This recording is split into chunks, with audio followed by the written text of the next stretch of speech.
En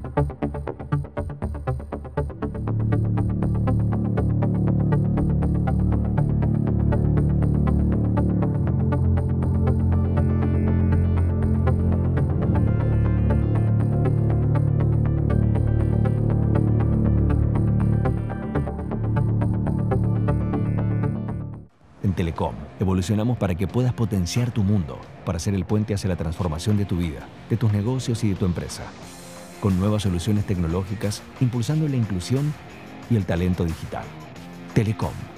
Nos unen las ganas de avanzar. Legislatura porteña. Entérate de todo lo que estamos haciendo. Ingresá a legislatura.gov.ar para saber más. Nos une la ciudad. Grupo Petersen, desde 1920, construyendo el país.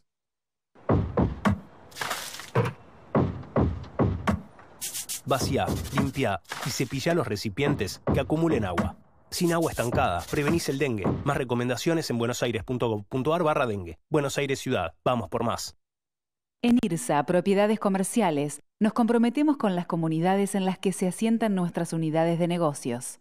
IRSA Propiedades Comerciales. Construyendo el futuro. En Provincia ART, a las pymes que apoyan al país, las apoyamos con un plan que se adapta a su realidad. Ingresá a provinciaart.com.ar/pymes, cotizá y mejorá tus costos. Provincia ART, la aseguradora de riesgos del trabajo del Grupo Provincia. En Arcor trabajamos a través de una gestión sustentable, innovando en cada uno de nuestros productos para que todas las personas podamos vivir mejor.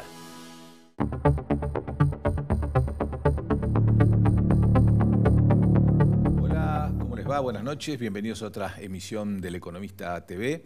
En el programa de hoy voy a conversar con Juan Pablo Lolé, que es analista de política internacional, que fue embajador de Argentina en Brasil y en España también, y con Rafael Rothman, que es economista, investigador de CIPEC y un especialista en temas previsionales y demográficos, sobre los cuales hay muchas cosas para conversar. Empezando con Juan Pablo, ya estamos terminando el año. ¿Qué estás viendo vos como puntos salientes del escenario internacional para 2025 y en qué medida algunos de ellos involucran a Argentina?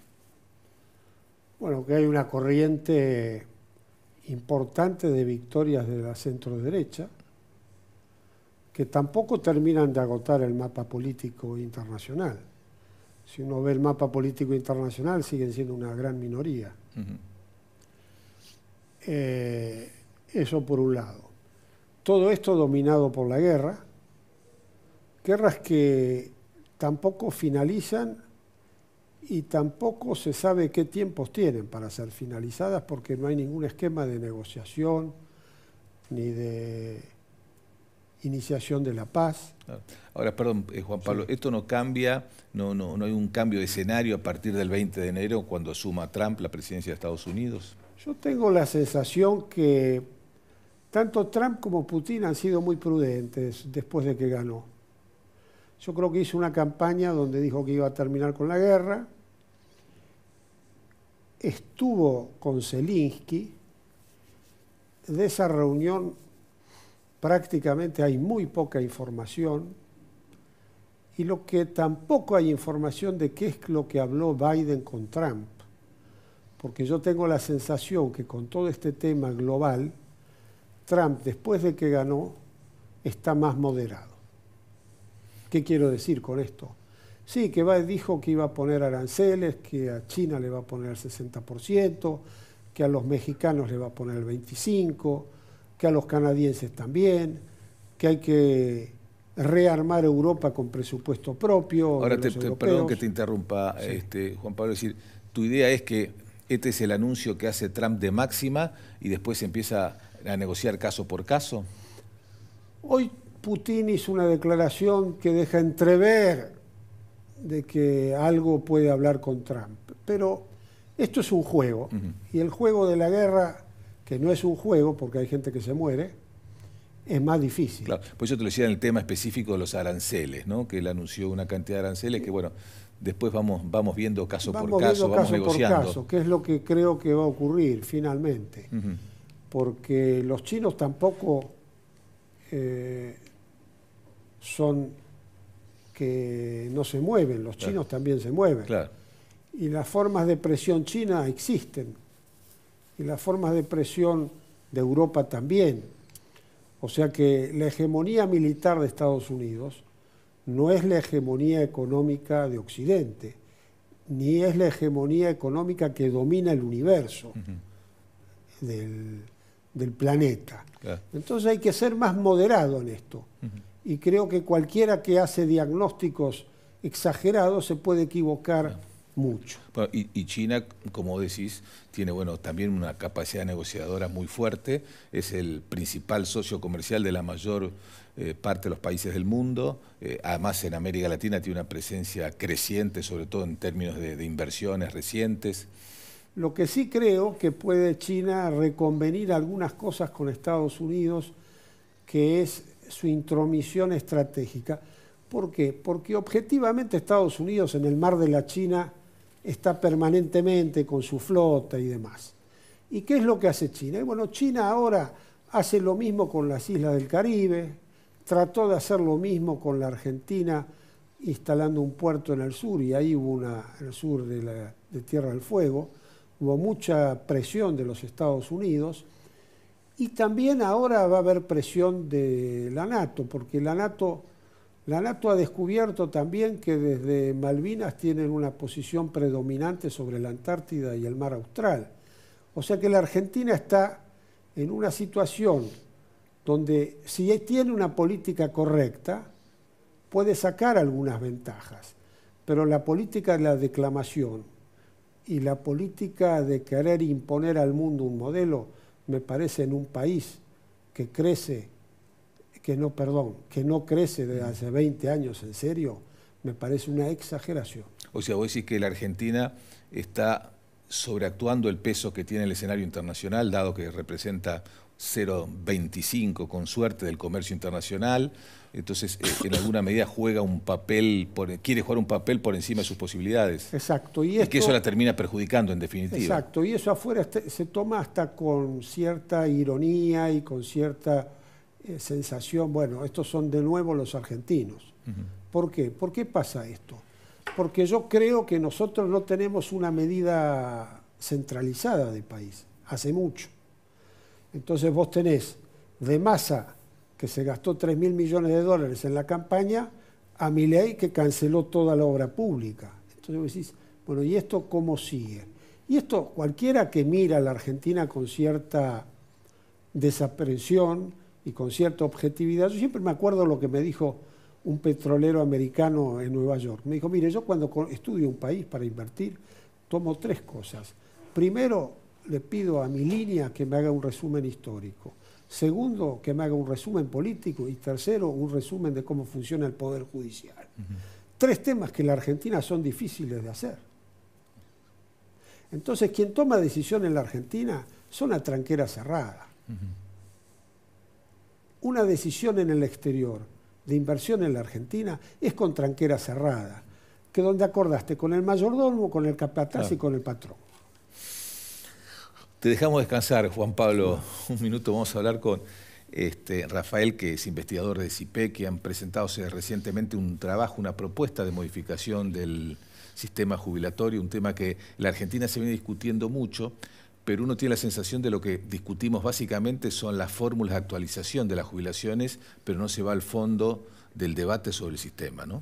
Sí, a ver, en Argentina llevamos, diría casi a esta altura del partido, una década discutiendo algo que no se discute en ningún otro país del mundo, que es cómo se actualizan las jubilaciones cuando hay inflación. No se discute en otros países del mundo porque no hay inflación en otros países del mundo, entonces no importa mucho si vos sabés que tenés que ajustar por la inflación, pero entre que sea un 1%, un 2%, a nadie le importa demasiado. Y en cambio, estamos discutiendo muy poquito cosas que son mucho más importantes, que tienen que ver con inequidades muy profundas que hay en el sistema, con el costo. A ver, yo te diría, si uno tiene que describir el sistema previsional argentino, las 3 palabras que vienen a la mente muy rápido es que es caro, es injusto y es ineficiente. Gastamos mucha plata. Argentina gasta cerca de 10 puntos del producto en jubilaciones y pensiones. Eso es parecido a lo que gasta Bélgica, que es el doble de viejo que nosotros. Claro. Y es el doble de lo que gasta Costa Rica, que tiene más o menos el mismo nivel de envejecimiento demográfico que la Argentina. Entonces, muy caro. Es muy injusto. Gente con historias muy parecidas cobra cosas muy distintas una vez que se jubila, porque tuvo la suerte o la mala suerte de trabajar en determinada rama de la industria, entonces está en un régimen o no, porque trabajó en una provincia distinta, porque vive en una provincia distinta, porque tuvo un buen abogado que le consiguió un juicio que le arregló algo que si no, no lo cobra. Entonces tenés gente tratada en forma muy distinta cuando se parecen entre sí por razones que no tienen que ver con una visión de política estratégica, sino por accidente. Y después además es muy ineficiente. A mí me impresiona pensar la política pública en términos de eficiencia. Cuando uno piensa este tipo de acciones, lo que uno debería pensar es, bueno, ¿cómo hago para que con los recursos que tengo mejorar las condiciones de vida de los adultos mayores lo más posible? Y vos mirás lo que gasta hoy la Argentina en jubilaciones y pensiones, que es cerca de 10 puntos, mirás cuántos adultos mayores hay en Argentina, que son unos 5,5 millones. Si a cada uno de ellos yo les doy la jubilación que en promedio cobra una persona en el régimen general, sin contar la moratoria, que son hoy cerca de 600.000 pesos por mes, eso me costaría 3 puntos del producto menos de lo que estoy gastando ahora. Gasto mucho más de lo que tendría que gastar para lo que tengo. Y gasto mucho más porque estoy repleto de beneficiarios jóvenes. Según el censo 2022, hay 2.700.000 personas menores de 65 años que cobran una jubilación o pensión. 2.700.000. Porque vienen de algún régimen especial. Porque vienen de régimen especial, porque son pensionados, porque hay cosas que ya pocos países tienen, pero la Argentina sigue teniendo, y es que si vos enviudás a los 20 años, tenés una pensión vitalicia. Estamos llenos de esas cosas y eso hace que haya mucha gente joven que cobra. Hay más de 1 millón de personas que cobran más de un beneficio, habitualmente jubilación y pensión al mismo tiempo. Y hay un montón de regímenes de excepción, algunos vinculados al esfuerzo físico que tiene que hacer una persona que trabaja, pero otros, no sé, justicia, servicio exterior, docentes, empleados públicos provinciales, son cerca de 200 regímenes distintos que pagan mejores jubilaciones que el sistema general, y entonces obviamente es más caro. Todo eso hace que el sistema sea muy ineficiente. Se gasta mucho más de lo que debería. Es como si vos acá, para armar tu programa, gastás el doble de lo que te estaría costando. Y bueno, no vas a aguantar, no va a funcionar. Tarde o temprano se rompe. Y es lo que nos está pasando en la Argentina. Y tenemos que arreglarlo. El desafío grande es cómo hacer para lograr los consensos políticos para arreglarlo, porque la realidad es que consensos técnicos estamos bastante bien. Vos hablas casi con cualquiera que trabaja estos temas y te dice cosas muy parecidas. Podemos tener algún pequeño disenso aquí o allá, pero básicamente te dice cosas muy parecidas. El tema es que los políticos se tienen que parar frente a la sociedad y decir, gente, esto no funciona más. Alguien se tiene que parar frente al sindicato de docentes y decirles, miren, ustedes no se pueden seguir jubilando a los 50 años como se jubilan en algunas provincias, ¿no? Argentina no puede tener jubilados de 50 años. Se tiene que parar frente a los jueces, más difícil todavía, y decirles, y ustedes no pueden cobrar las jubilaciones que están cobrando. Esto siempre para adelante, el que se jubiló está todo bien, derechos tiene adquiridos, derechos adquiridos. Y no hizo trampa, se cumplió con la ley, así que no hay nada que discutir. Pero tenemos que ordenarlo para adelante. Y es una discusión difícil, pero en la que vamos avanzando a poquito. Bueno, son el porcentaje de jubilados que cobran, porque están dentro del régimen general, es decir, mujeres 60 años, hombres 65, 30 años de aporte, debe ser una fracción muy reducida de las jubilaciones que se cobran. A ver, las mujeres que llegan a los 60 años con 30 años de aporte en la Argentina son entre un 10 y un 15% del total. Los varones son en 25, ponele. El resto o está en algún régimen especial, o entró por una moratoria, o tiene una PUAM. Entonces, estamos discutiendo un montón por algo que afecta al 20% de la población, y que además no es el 20% más pobre, porque es el 20% que consiguió tener una carrera laboral más o menos buena, y que entonces seguramente tiene algunos ahorros, y hay que protegerlos, hay que defenderlos, pero no puede ser que tu política sea solamente discutir ese 25% de la población. ¿Qué pasa con el otro 75%? Ahora, Rafael, dijiste, estamos cerca en el consenso técnico, pero lejos todavía en el político. Que si hay un tema que uno debería pensar que debe haber una política de Estado que de largo plazo es precisamente el régimen jubilatorio, y sin embargo la posibilidad de lograr acuerdos sigue siendo difícil y seguimos discutiendo si se ganó, si las jubilaciones perdieron con Macri o con Fernández o están perdiendo ahora. Es un tema difícil, es un tema difícil porque es muy sensible al discurso público. Quiero decir con esto, yo puedo proponer cosas que ordenan el sistema, que hacen que el 80% de los futuros jubilados estén mejor de lo que están ahora, pero que el 20% que ahora están muy bien, aflojen un poquito. Ahora, yo hago eso y a los 10 días me aparece en un colega tuyo diciendo, entrevistando a una señora pobrecita jubilada que no tiene para comer y que yo la estoy matando de hambre, y me convierto en un genocida inmediatamente. Y de otro lado alguien te dice, no, bueno, espera, tenemos que a lo mejor gastar un poquito más. Y te convertís de inmediato en un degenerado fiscal. Digo, es muy fácil que muy rápido levante el tono del conflicto político, porque son temas que tienen mucha sensibilidad, porque todos tenemos muy metidos adentro la idea de que a los jubilados hay que protegerlos, cosa que estamos totalmente de acuerdo, pero hay que protegerlos en forma sostenible y consistente. Y eso es lo que a veces es muy difícil de discutir. Vos hablas con políticos de la Argentina de casi todos los partidos y todos te dicen, sí, tenés razón, hay que ordenarlo. Es raro que alguien te diga, no me importa. Claro, nadie puede estar defendiendo este sistema. Lo que también te dicen es, pero ¿cómo hago? Porque, claro. Honestamente te lo dicen, ¿cómo hago? Porque yo voy y digo esto y no me vota nadie después y me echan. ¿Cómo hago para...? Me tenés que ayudar a sostener este discurso. Algo que nosotros estamos tratando de trabajar muy fuerte desde CIPEC y con otros colegas que trabajan en estos temas es hablar con los políticos para lograr que haya algunos consensos básicos antes de abrir el debate público. Claro. No para que haya acuerdos a puertas cerradas, para que la discusión sea una discusión racional sobre, bueno, para acá es un poquito mejor o para allá es un poquito mejor, pero no somos ni genocidas ni degenerados fiscales. Ni degenerados fiscales. Somos gente que quiere ordenar un poco algo que hoy funciona muy mal. No. Muy bien, Rafael. Bueno, volvemos, Juan Pablo, al mundo. ¿Cómo está ubicada Argentina de cara a este 2025? Bueno, tenemos una relación importante todavía en términos personales entre el presidente Milei y el presidente Trump, que va a subir en enero. No son tan fáciles las relaciones de Argentina con el resto de Occidente, básicamente con otros países de Europa. Es difusa la relación de Argentina con Asia y en América Latina tenemos relaciones conflictivas no conflictivas entre países, pero sí con los gobiernos a partir de las posiciones que tiene el presidente Milei con relación a muchos de ellos, algunas declaraciones recientes del ministro Caputo que no se caracterizan por su prudencia al declarar cuando se aleja de los temas económicos. Bueno, tenemos esta situación. Y además, presidimos estos meses el Mercosur. Sí, yo creo que respecto de... Lo primero que hay que analizar es cómo te llevas con tu vecino. Y la verdad que la relación de vecindad nunca fue así. Yo recuerdo que éramos bastante más jóvenes y nos sorprendía que el general Lanusse se juntaba con Salvador Allende. Si algo uno podía pensar que un gobierno militar en la Argentina se juntaba con un dirigente comunista o socialista, bueno, es una enseñanza histórica. Como también es una enseñanza histórica el encuentro de Perón con Pinochet, o el encuentro de Perón con Stroessner. Después está todo el tema. Bueno, uno puede decir, mira, la historia racional no es mi competencia. Yo soy de la historia irracional. Entonces, si la historia es irracional y no es la consecuencia de los hechos ciertos del pasado, yo puedo transformar los hechos del pasado en hechos del presente y decir que lo que yo estoy viviendo no se vivió en los últimos 100 años. Y a partir de ahí hacer un discurso y un relato. Entonces esto es muy complejo porque...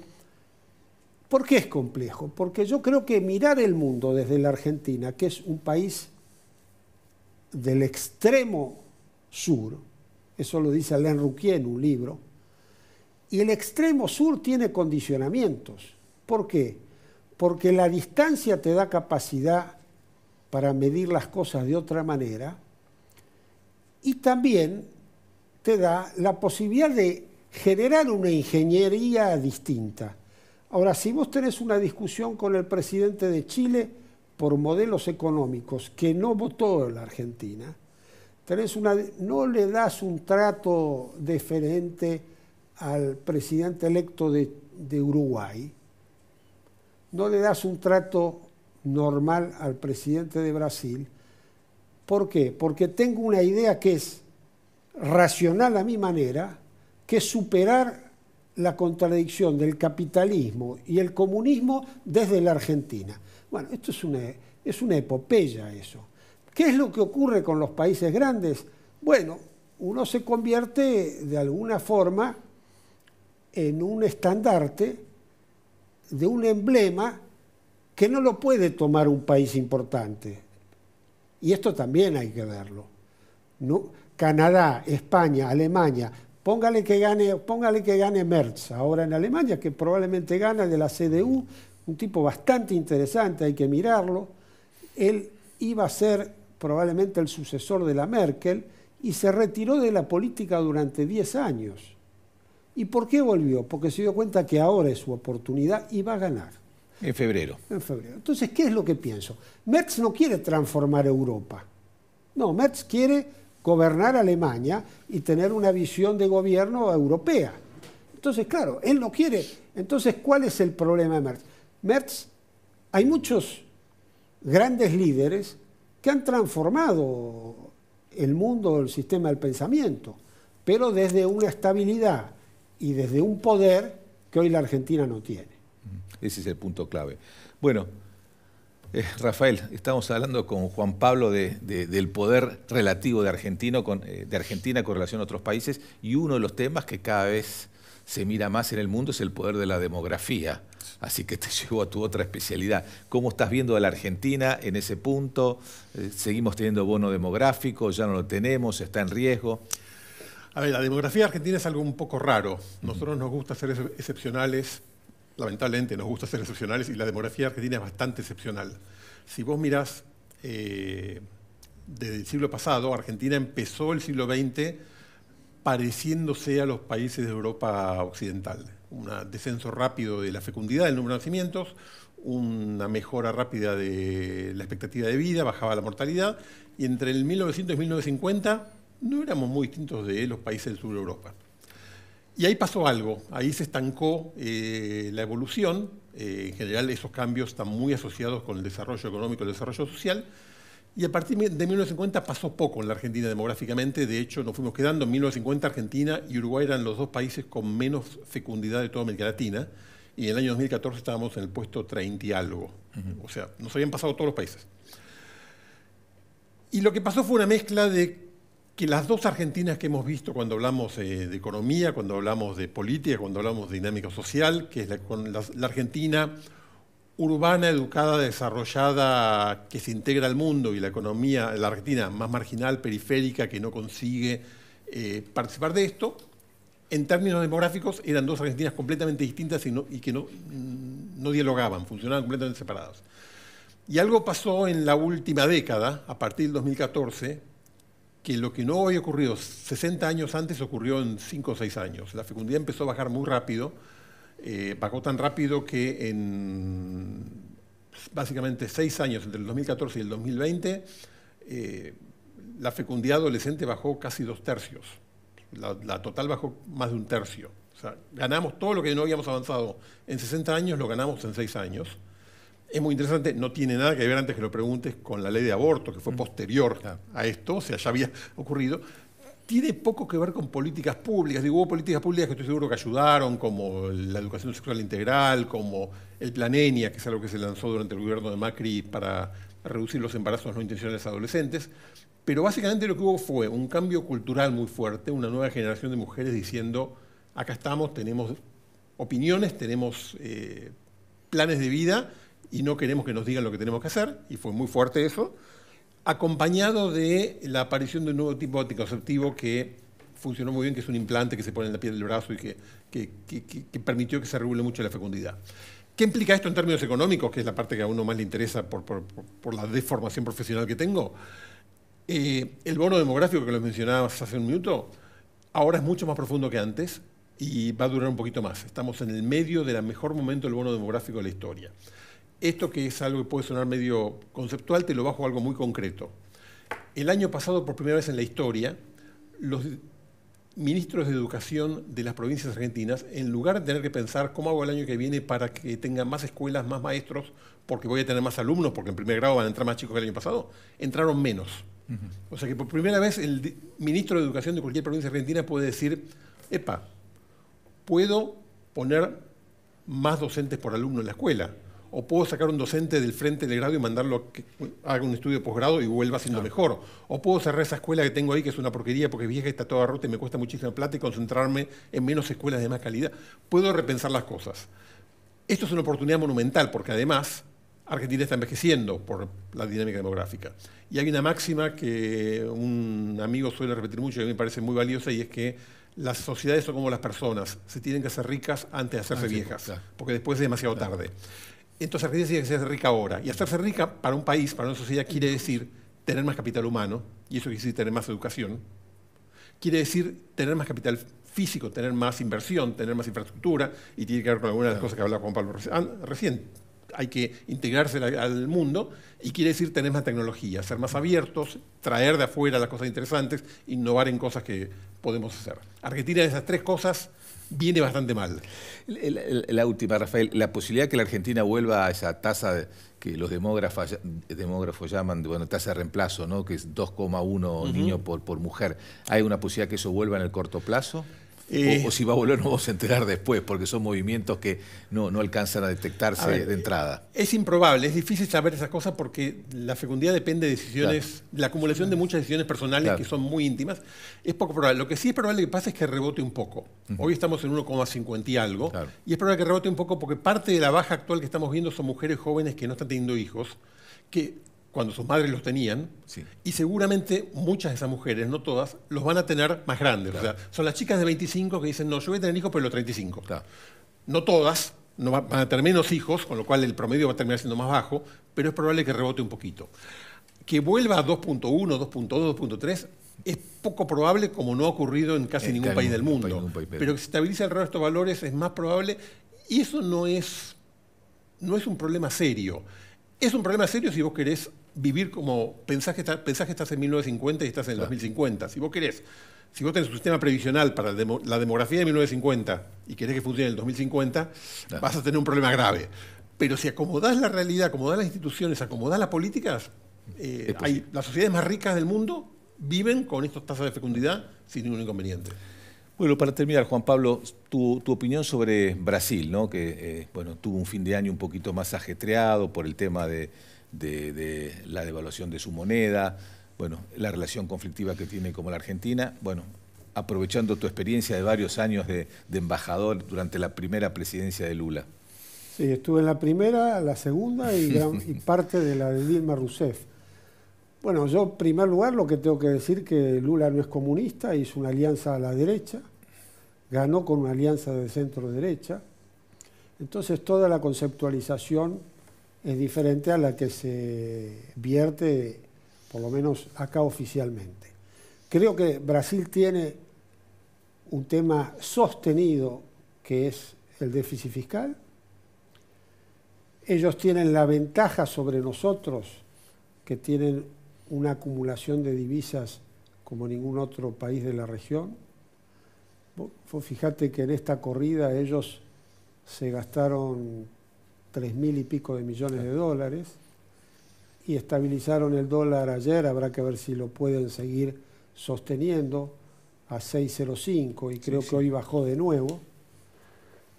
La cabeza del brasilero no es una cabeza dolarizada, ellos tienen una cabeza totalmente de moneda nacional, y creo que depende mucho del clima político y depende mucho de cómo van a actuar los operadores internos en Brasil, y entran en competencia electoral ahora, que este es el tema.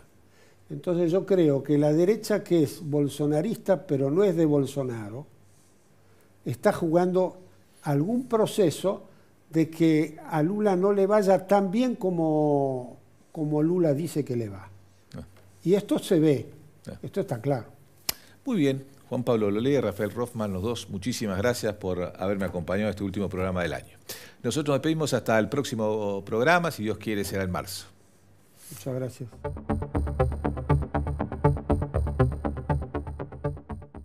En Telecom, evolucionamos para que puedas potenciar tu mundo, para ser el puente hacia la transformación de tu vida, de tus negocios y de tu empresa. Con nuevas soluciones tecnológicas, impulsando la inclusión y el talento digital. Telecom. Nos unen las ganas de avanzar. Legislatura porteña. Entérate de todo lo que estamos haciendo. Ingresá a legislatura.gov.ar para saber más. Nos une la ciudad. Grupo Petersen, desde 1920, construyendo el país.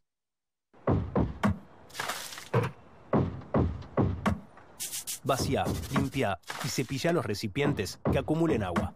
Sin agua estancada, prevenís el dengue. Más recomendaciones en buenosaires.gov.ar/dengue. Buenos Aires Ciudad. Vamos por más. En IRSA, Propiedades Comerciales, nos comprometemos con las comunidades en las que se asientan nuestras unidades de negocios. IRSA Propiedades Comerciales. Construyendo el futuro.